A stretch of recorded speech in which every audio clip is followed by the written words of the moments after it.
que a ESA tem como foco fazer com que a tecnologia fique mais próxima de você, ela seja uma aliada sua no seu dia a dia, com segurança e tranquilidade. Vai tranquilo. ESA, go safe. Vai. Vai sem pressa. Ou com pressa mesmo. Mas vai. Vai seguro. Vai de boa. Vai curtir. Com a galera, com a família. Ou sozinho, por que não, né? Mas vai. Sempre vai. Foque no seu caminho, que a ESA garante sua segurança. ESA, go safe. Olá pessoal, queridos amigos homens de prata e mulheres de prata. Hoje vamos conversar com uma pessoa que tem um apelido muito interessante, né? Carlos Augusto Levorin, 63 anos, pai de Júlia e Elisa e casado com a dona Renata há 36 anos. O apelido dele é muito gostoso, que é Útil, que vem de Carluccio, uma descendência italiana muito bacana. Antes de apresentar o Útil, eu gostaria de pedir para vocês não se esquecerem de se inscrever no nosso canal, compartilhar, colocar sininho em todas as nossas redes sociais. E também aproveitar e agradecer ao complexo aqui da Universidade Ítalo-Brasileira, ao Teatro Ítalo-Brasileira e também ao Espaço Itália, que nos cede essas instalações fantásticas para as gravações dos episódios de hoje. E também um agradecimento super especial à nossa querida Água Prata, Lifetime, ESA, Minsight e Casa Flora. Vamos lá? Útil, muito bem-vindo aqui no Homens de Prata, cara. Prazer. Vamos lá, me fala um pouquinho, quem é o Útil? O que eu falo assim? Eu tenho uma vida dedicada aí ao mercado financeiro, né? Bacana. Comecei cedo, comecei a trabalhar cedo, mas no mercado financeiro eu comecei com 18 anos, no primeiro ano da faculdade. E aí foi uma coisa muito bacana que a gente foi sentindo, uma profissão que ela... Você fez engenharia civil? Não, fiz economia. Economia no Mackenzie. E aí você, todo dia tem uma novidade, né? Então, não tem repetição. Então, assim, é uma coisa que... Ainda mais com a bolsa hoje, sobe e desce toda hora, né? É bolsa, é arcabouço, é calabouço, né, todo um monte de novidade que nós temos aí todo dia para se divertir. Aqui e lá fora, né? No mercado internacional também, se você tem outro tipo de movimentação, mas é sempre muito, vamos dizer assim, atraente essa mudança do dia a dia, né? Porque eu fico imaginando assim, eu queria fazer medicina, imagina eu médico... Eu queria te perguntar, ser médico, como eu também queria ser medicina, me tornei publicitário. Né? Sei lá, porque eu queria fazer medicina, né? Mas aí você imagina você ser pediatra, né? Você atende 30 pacientes, a diferença é com a dosagem da Novalgina, se é um pouquinho mais, um pouquinho menos, dependendo do tamanho da criança, né? Então, mas é bonito, mas é um trabalho bonito. Não, é bacana, né? Assim, é bacana, mas é muito repetitivo, né? Tipo de profissão. E aí você começou como? Você se ingressou, está na faculdade, por onde você começou a sua carreira aí na economia e nas finanças? Então, eu comecei no Banco de Investimento do Bradesco, Banco Bradesco de Investimento, como estagiário. E aí a coisa foi evoluindo, né? Fui me dedicando e gostando da coisa, estudando, né? E teve o Bradesco era o primeiro banco privado nacional, né? Então ele tinha assim uma evolução muito grande, um crescimento bárbaro na época, né? Crescia 30%, 40% ao ano. Fantástico. E isso a gente pegou essa vertente aí, foi muito bacana. Isso você acha que impactou realmente na sua decisão, bom, aqui é o meu caminho, passando pelo Bradesco? Foi, porque aí logo cedo eu comecei como gestor de fundo. Então, você começou como estagiário, né? Como estagiário, virei analista de investimento e depois gestor de fundo de ações. Né? E das carteiras de ações do banco, depois, consequentemente, das seguradoras, O que exatamente faz privada. assim? Faz a gestão por exemplo, os fundos de ações, fazer a gestão das carteiras de ações. Pessoa física ou jurídica isso? Não, isso é pessoa jurídica. Tá. Na época começou por um fundo, que era um fundo 157, que fazia com incentivo fiscal, que você podia pegar 4% do seu imposto de renda e comprar em ações, ou em fundo de ações, que, né, nesses fundos de ações 157, que até gozado porque depois aí eu fiz um trabalho para acabar com os fundos 157, né? Porque... Amigo da onça? Não, é porque era um pouco assim eu diria assim, não é uma hipocrisia, mas era uma coisa que não tinha sentido, né? E o gozado que quando eu falei isso no banco, a primeira reação foi essa assim, poxa, mas você tá louco, é uma baita fonte de dinheiro, né? O que esse moleque tá inventando? Eu falei, não, mas por que acontecia? O pessoal pegava todas as operações dos IPOs que não davam certo tal, e jogava nos fundos de ações 157, porque como se ninguém pagasse, mas na verdade está pagando, né? Dinheiro, Claro. de verdade, né? E a ideia era para fomentar o desenvolvimento, a abertura de empresas, e não era isso que acontecia. O que dava errado é que ia para o fundo, né? Entendi. E pouca gente sabe disso, hein? Então, e aí, gozado que aí foi para Brasília, né?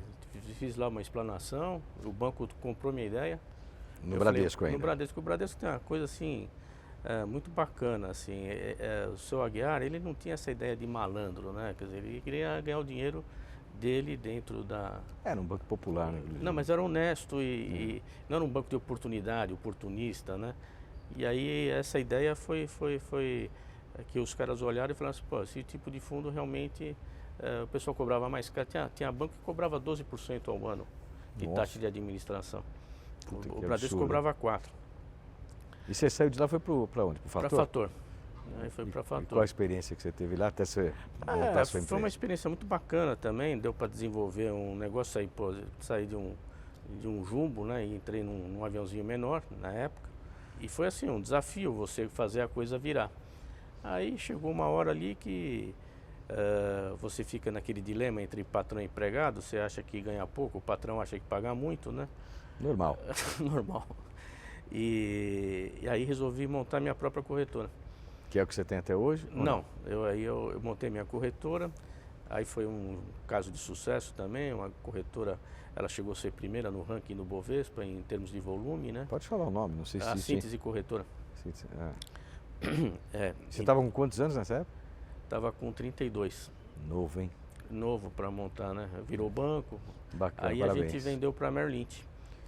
Que legal. A gente vendeu para a Merrill Lynch e aí foi um desafio bacana também, que você passa, né, do outro lado da bancada, né? Isso foi que em 90 e pouco? 92 para 93. Tá. Aí você ficou quanto tempo com a empresa? 5 para 6 anos. Nós, o mesmo segmento, valores, corretores de valores? Corretor de valores, montamos uma asset e tal. E aí vendemos para a Merrill Lynch. E aí montei a asset, né, que era a Grau. E da Grau a gente acabou crescendo na área de crédito, né, que o mercado financeiro, ele tem 3 potes grandes de dinheiro, né? Um é a poupança, outro é a parte de renda fixa, mais de título público, né, que é o grande mercado. E o terceiro grande mercado é o de crédito. Poupança é para banco, renda fixa é para quem tem volumes bem grandes, né, que você não tem vantagem comparativa de ter o seu negócio. E na área de crédito é um negócio que dava para crescer. Claro. E aí foi que a gente montou a Asset e em 2017 começamos a ir mais para a área de crédito, né? 16, 17. E a Multiplica como é que funciona? Então, aí os meninos do Multiplica, o Edu e o Mica, a gente conheceu, eles precisavam de um seed money, na época não tinha o seed money para dar para eles, eles acabaram arrumando dinheiro numa outra casa, mas a gente ficou muito próximo e foi desenvolvendo uma sinergia, uma amizade, uma cumplicidade nos negócios muito bacana. E eles tinham essa parte de crédito já, vamos dizer, no DNA deles, né? Assim. Sei.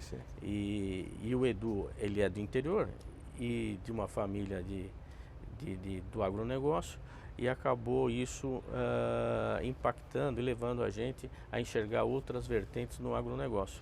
Esse é o ponto que eu queria chegar, porque toda essa construção de carreira maravilhosa, mas o que eu acho bacana é esse foco que vocês têm no agronegócio. Inclusive nós também estamos fazendo Homens e Mulheres de Prata do Campo, que me interessa muito entender um pouco sobre essa atuação no agronegócio.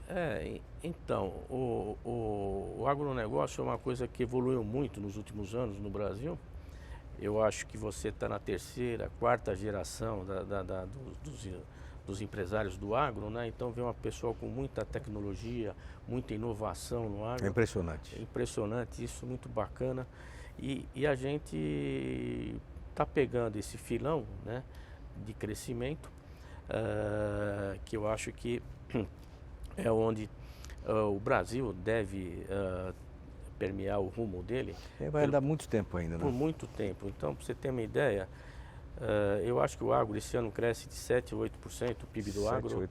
8%. O Itaú BBA está dando 10,1% de crescimento. E você acha que a linha de crédito ainda é muito requisitada?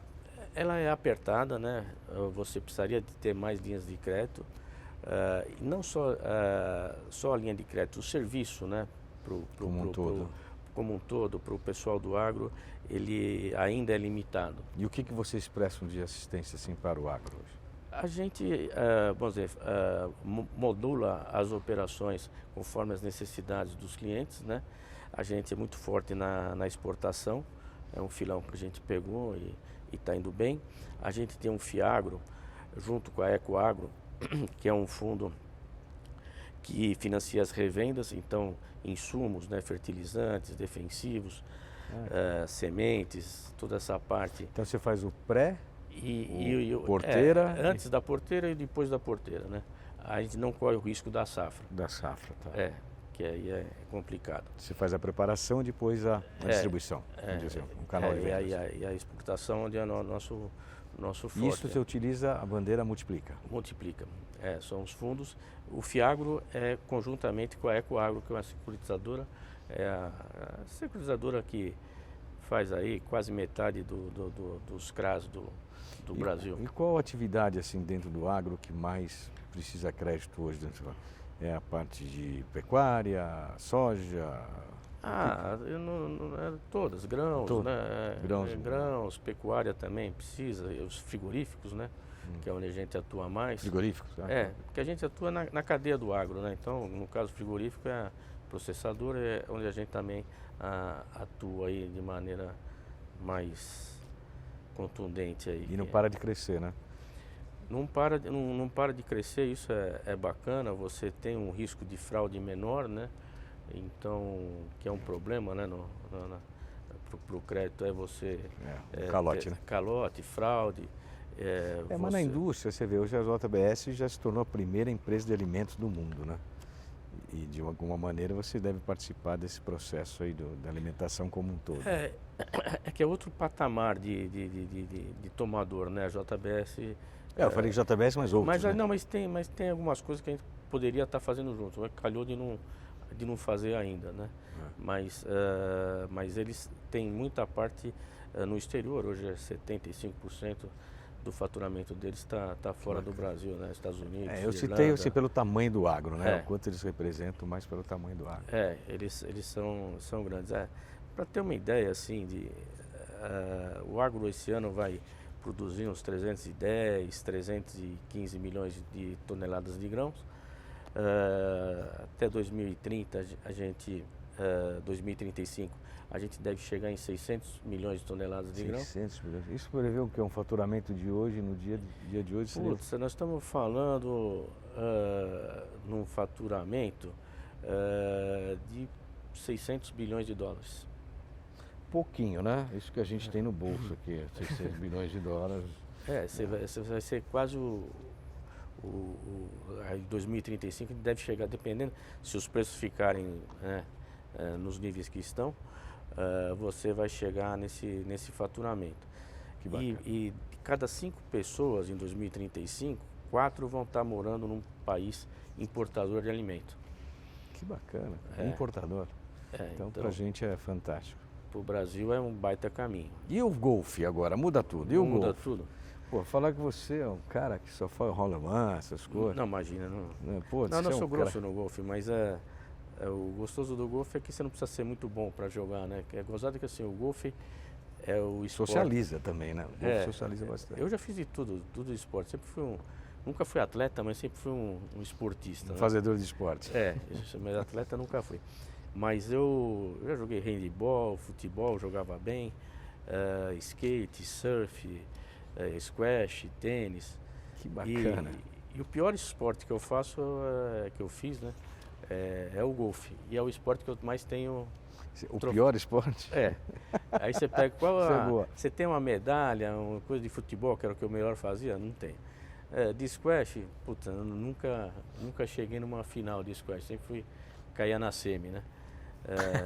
Então, assim, nunca, assim, nos outros esportes, assim, no handebol eu cheguei a ganhar campeonato universitário pelo Mackenzie, mas o golfe, você já jogou aonde? Porque nós temos um golfista aqui do agronegócio, que se não me engano, ele já jogou em todos os campos de golfe do mundo, que é o Ferrugem da John Deere, lá de Ponta Grossa. Ah, tá.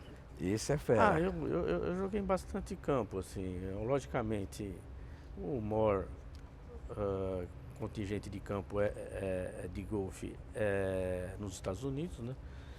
Então eu joguei em Nova York, Miami, Flórida inteira, né? É gostoso, né? Califórnia. Então você assista meu vídeo, você vai ver o craque jogando lá, o Cuca. Pode assistir, tem lá. A edição vale tudo, né? Então você vai ver que tá aqui a nossa equipe que não deixa mentir, não me deixa mentir, que eu acertei sempre, né? Não foi o roll-up porque eu não quis humilhar o dono da casa lá, mas foi uma coisa mesmo. E agora me diga uma coisa, vamos fazer um bate-bola aqui. Um desafio. O desafio é se manter atualizado no trabalho. Uma paixão. Minha família. Um sonho. Fazer um roll-up. Eu já fiz 2, já tá bom. Ah, que coisa linda. O sonho é ver a minha neta crescer. Quantos anos ela tem? 5. Que delícia. Um medo. O medo, eu não tenho medo de morrer, mas tenho medo de ficar torto, né? Se cuida. Né? Faça dentro dos seus limites, se prepare. Que você... mas não depende só da gente, né? Eu falo assim, eu quero morrer com saúde, né? Quero morrer torto. Verdade. Um arrependimento? Tem vários, né? A gente erra muito na vida, né? Negócios errados que você fez, né? Mas isso faz parte do aprendizado. Dedicar menos tempo para minhas filhas quando eram pequenas. Isso sim. Um defeito. Às vezes não se colocar de maneira mais clara para as pessoas. Isso faz com o tempo. E a qualidade? Qualidade, assim, eu acho que eu tenho sempre essa vontade de estar me reinventando. Bacana. Eu não ia perguntar, mas eu vou perguntar, porque a gente está num momento muito aqui de futebol, né?